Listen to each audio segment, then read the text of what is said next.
YouTube, this is the Whispering Storyteller. I thought what I'd do before I go away on my holidays was to do something a little with a Halloween flavour. I've looked at my bookshelf and I don't have a great deal of horror stories. But one I do have is William Peter Blatty's The Exorcist, which of course was made into a very good film back in the early 70s. One of the only horror films ever to be nominated for Best Picture Academy Award. So I thought I'd read an excerpt from that book.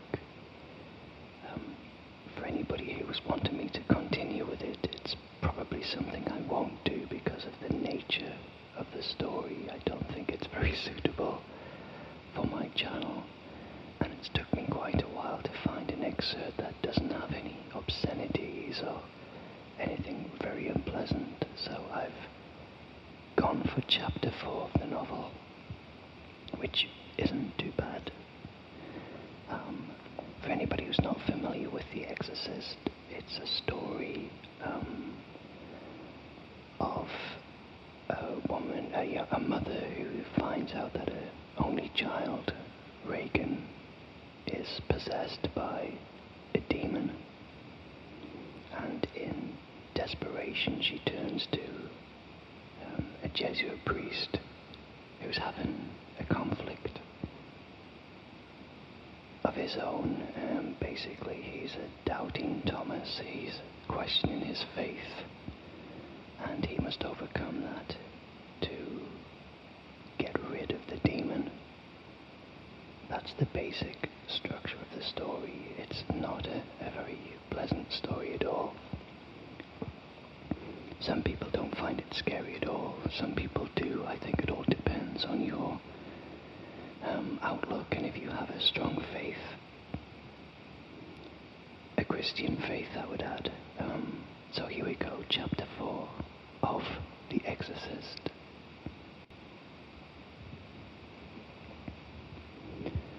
Friday the 29th of April.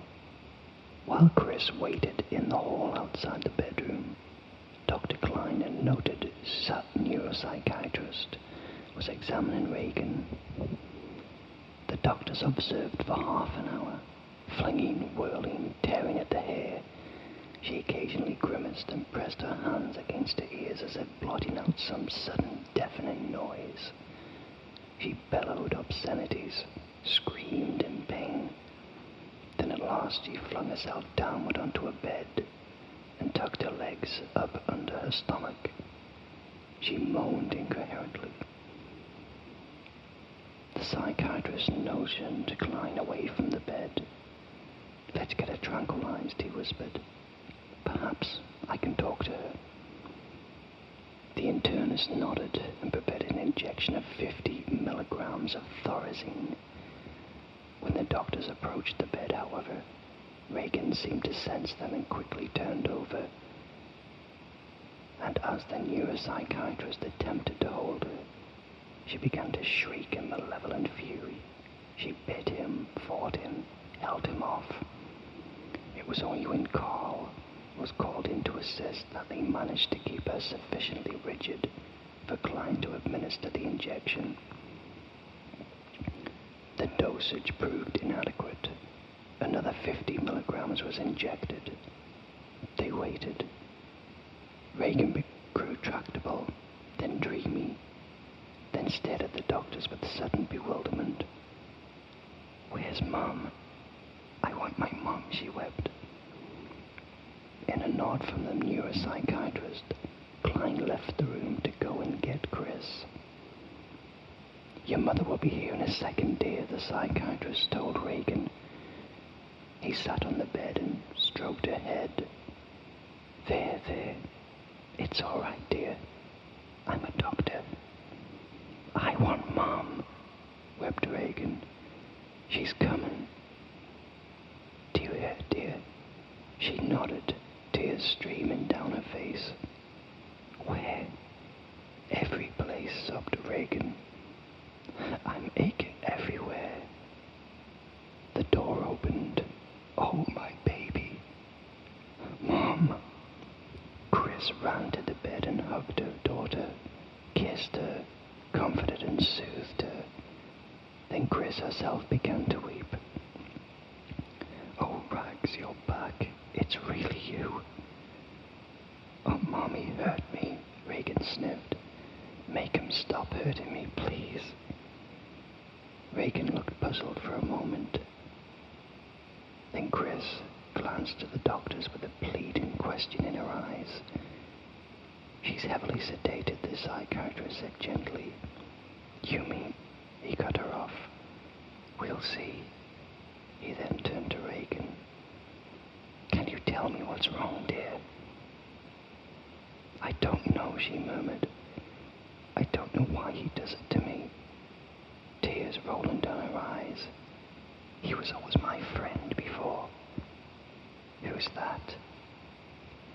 Captain Howdy. Then it's like somebody else is inside me making me do things. Captain Howdy. I don't know. A person. She nodded. Who? I don't know. Well, all right then. Let's try something, Regan. A game.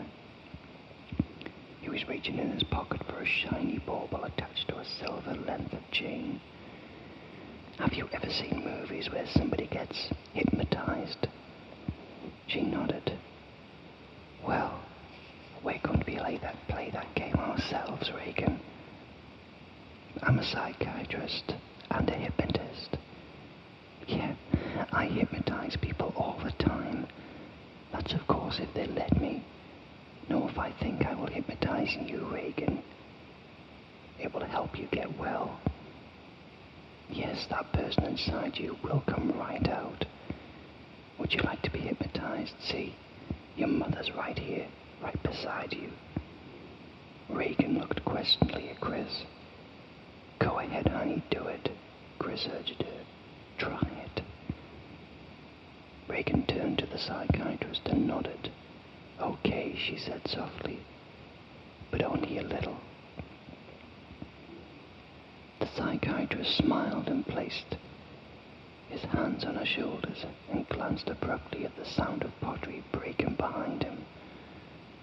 A delicate vase had slowly fallen to the floor from the top of the bureau where Dr. Klein was now resting his forearm.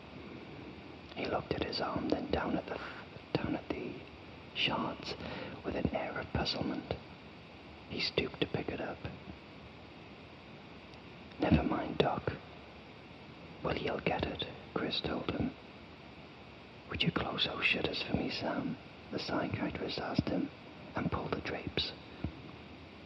When the room was dark, the psychiatrist gripped his chain in his fingertips and began to swing the bauble back and forth with an easy movement. He shone a penlight on it. It glowed. He began to intone the hypnotic ritual. Now watch this, Regan. Keep watching, and soon you will feel your eyelids growing heavier and heavier. Within a short time, she seemed to be in a trance. Extremely suggestible, the psychiatrist murmured. Then he spoke to the girl. Are you comfortable, Regan? Yes. Her voice soft and whispery. How old are you, Regan? 12. Is there somebody inside you? Sometimes. When? Different times. It's a person. Yes. Who is it? I don't know. Is it Captain Howdy? I don't know. A man? I don't know.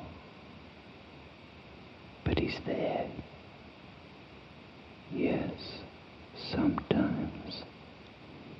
Now, I don't know. Reagan, if I ask him to tell me, will you let him answer? No. Why not? I'm afraid. Afraid of what? I don't know.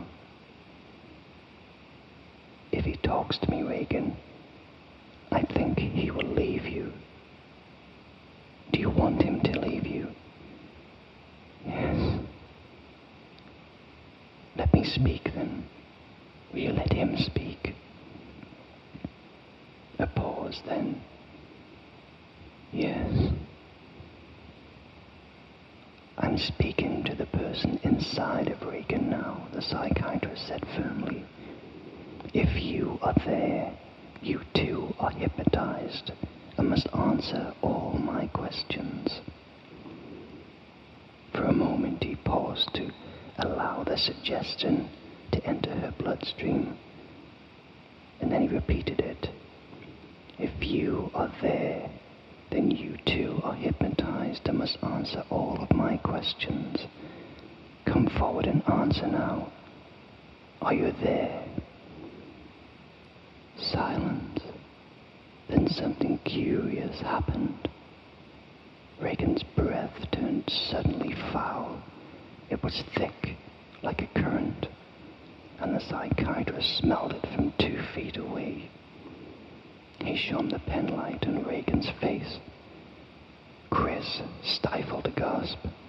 Her daughter's features were contorting into a malevolent mask, lips pulling tautly in opposite directions. Doom-fied tongue rolled in wolfish from her mouth. Oh my God, breathed Chris. Are you the person inside of Reagan?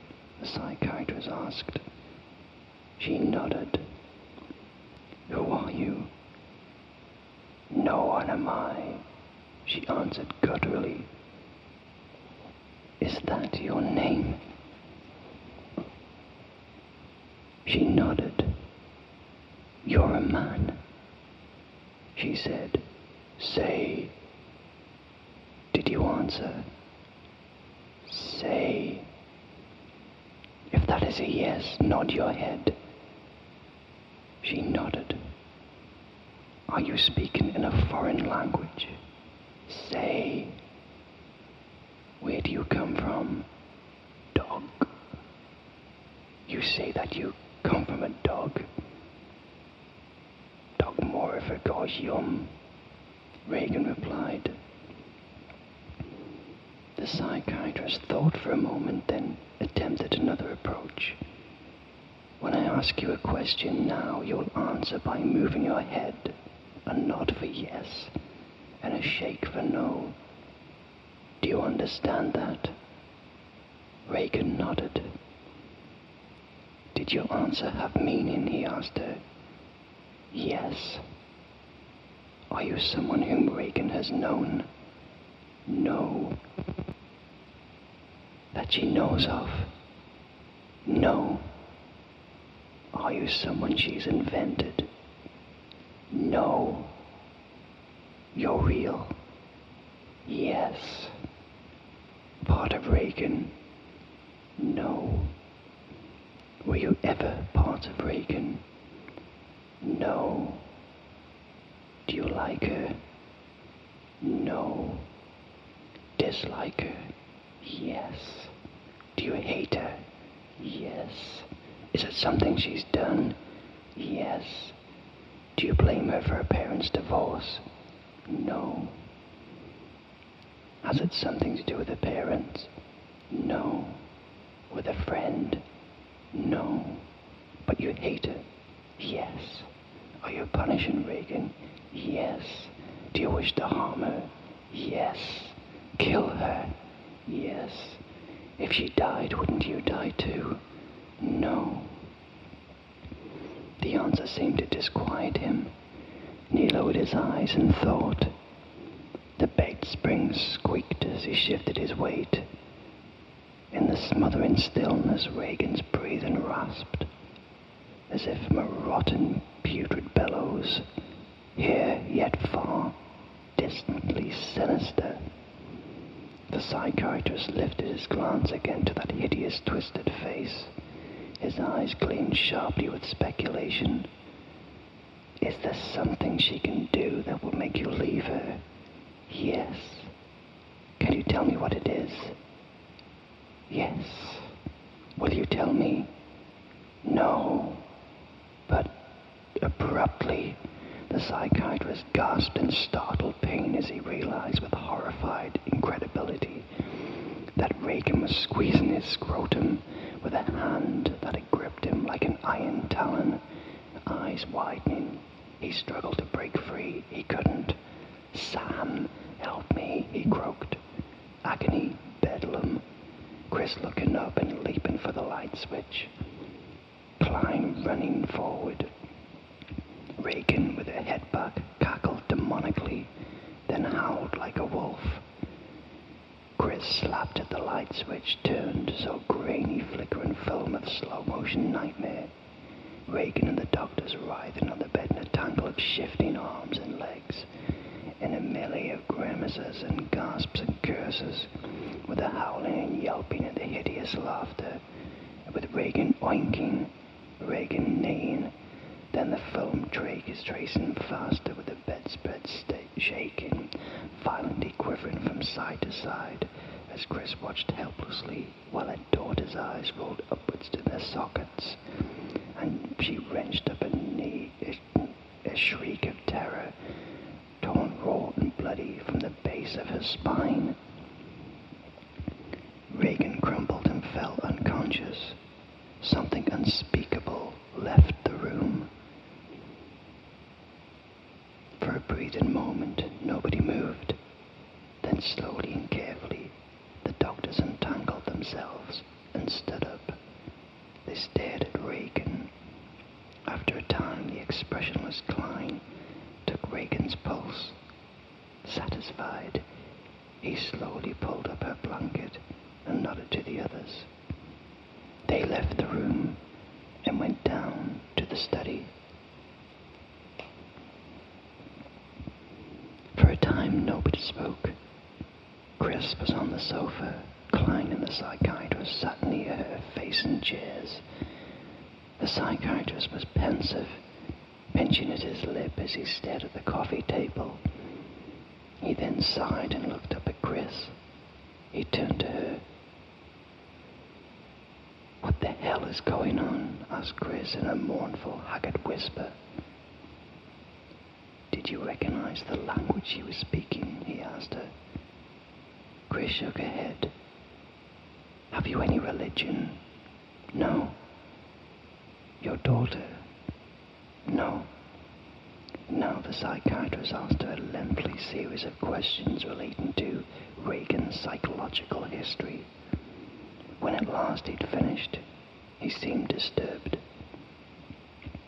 "What is it?" Chris asked him, white-knuckled fingers clenching and unclenching a balled-up handkerchief. "What she got?" "Well, it's something confusing," the psychiatrist evaded, "and frankly, it would have to be quite impossible and irresponsible of me to attempt a diagnosis after such a brief examination." "Jesus Christ, you must have some idea," she insisted. The psychiatrist sighed, fingering his brow. "Well, I know you're quite anxious, so I will mention one or two tentative impressions." Chris leapt forward, nodding intensely. Fingers in her lap, starting to fumble with the handkerchief, telling the stitches in them as if they wrinkled linen rosary beads. "To begin with," he told her, "it's highly improbable that she is faking." Klein was nodding in agreement. "I think so, for a number of reasons," the psychiatrist continued. "For example, the abnormal and painful contortions. Most dramatically, I suppose from the change in her features when she was talking to us, the so-called person she thinks is inside of her. You see, the psychic effect is that unlikely unless you believed in that person. Do you follow?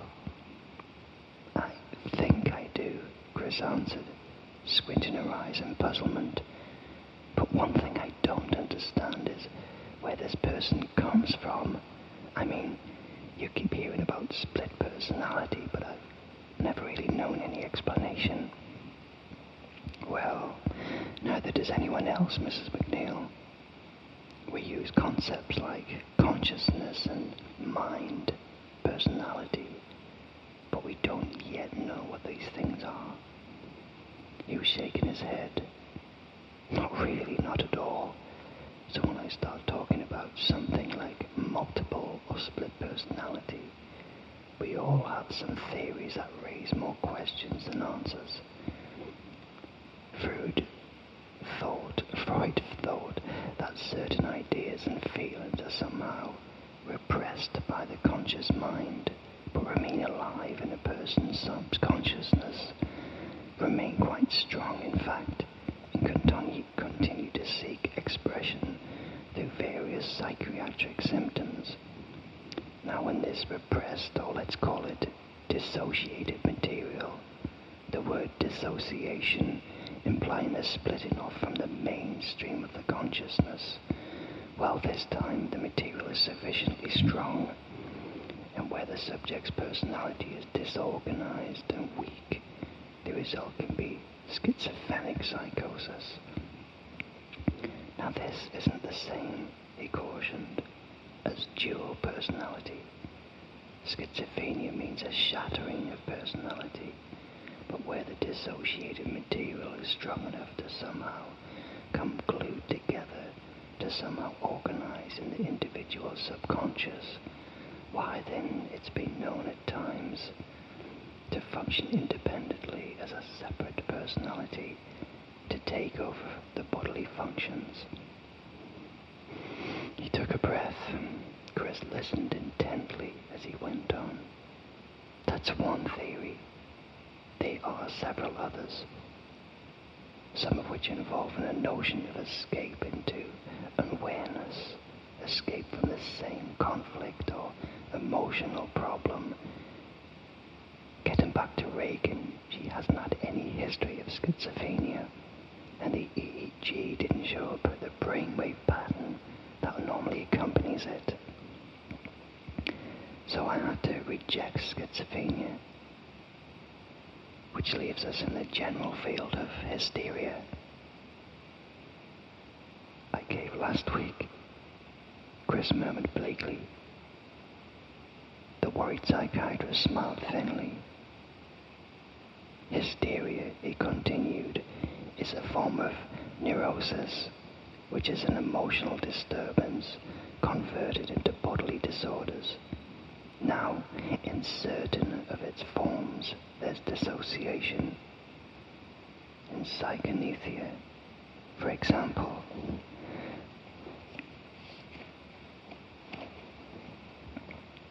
the individual loses consciousness of his actions and then sees himself act and attributes his actions to somebody else.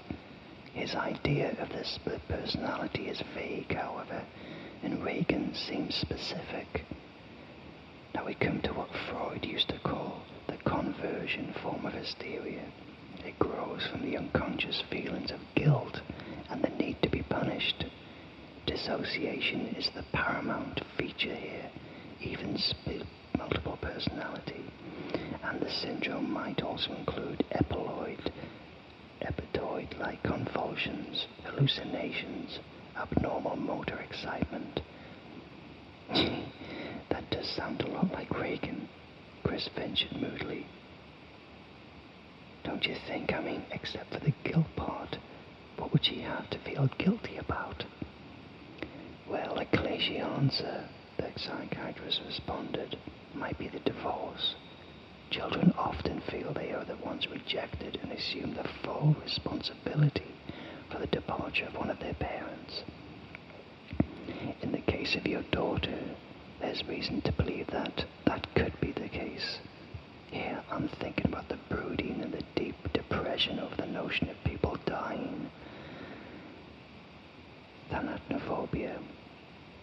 In children, you'll find it accompanied by guilt formation that's related to family stress, very often fear of the loss of a parent. It produces rage and intense frustration. In addition, the guilt in this type of hysteria needn't be known to the conscious mind. It could even be the guilt that we call free-floating, a general guilt that relates to nothing in particular, he concluded. Chris gave her head a shake. I'm confused, she murmured. I mean, where does this new personality come in? Well, again, it's a guess, he replied. Just a guess, but assuming that this conversion hysteria stemming from guilt, then the second personality is simply the agent who handles the punishing. If Regan herself were to do it, you see, that would mean she would recognize her guilt. But she wants to escape that recognition, therefore, a second personality. And that's what you think she's got? As I said, Miss McNeil, I don't know, replied the psychiatrist, still evasive. He seemed to be choosing his words as he would moss-covered stones crossing a stream. It's extremely unusual for a child of Regan's age to be able to pull together and organize that components of a new personality. And certain, other things are puzzling. Her performance with the Ouija board, for example, would indicate extreme suggestibility, yet apparently I've never really hypnotized her, he shrugged. Well, perhaps she resisted. It's really striking, he noted, the new personality of parent precociety. It isn't a 12-year-old girl at all. It's much, much older. And that's the language she was speaking. He stared at the rug in front of the fireplace, thoughtfully tugging at his lower lip. There's a similar state, of course, we don't know much about, in the form of somnambulism, where the object suddenly manifests knowledge or skills that he's never learned before, and where the intention of the second personality is the destruction of the first. However, the word trailed away. Abruptly, the psychiatrist looked up at Chris. It's terribly complicated, he told her. I've oversimplified outrageously. So, what's the bottom line? Chris asked. At the moment, he told her, a blank. She needs an intensive examination by a team of experts, 2 or 3 weeks of really concentrated study of clinical atmosphere, say the Barringer Clinic in Drayton. Chris looked away. Is it a problem? No problem, she sighed. I just lost hope.